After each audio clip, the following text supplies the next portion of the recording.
এখানে কিশোরগঞ্জ বাজারে দুধ বিক্রি হচ্ছে, আমি দেখে একটু দাঁড়ালাম। দুধ মাত্র 50 টাকা লিটার, তারপরেও মানুষ নিচ্ছে না। তো আপনারা জানেন যে বর্তমানে খাদ্যের যে দাম এবং গরুপালা যে খরচ, কৃষকদের পক্ষে এখন কিন্তু এই টাকায় দুধ বিক্রি করে মোটেই তাদের পোষাচ্ছে না।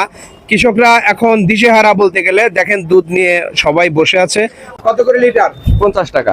50 টাকা লিটার।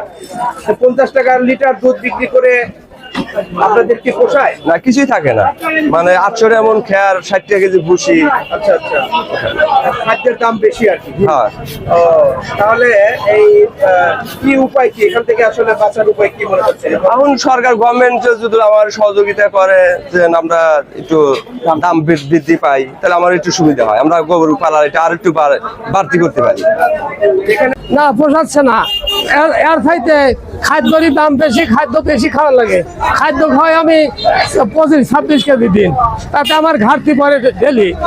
তাহলে এটা একটা ব্যবস্থা সরকার নেওয়া লাগবে, কেননা খাদ্যের দাম কমান লাগবে, দুধের দাম বৃদ্ধি করা লাগবে। 50 টাকাও দিচ্ছে না। শহরে 1 কেজি দুধ কিনতে হয় 100 টাকা করে, জি। আর গ্রামে 1 কেজি দুধ হলো 50 টাকা নেয় না।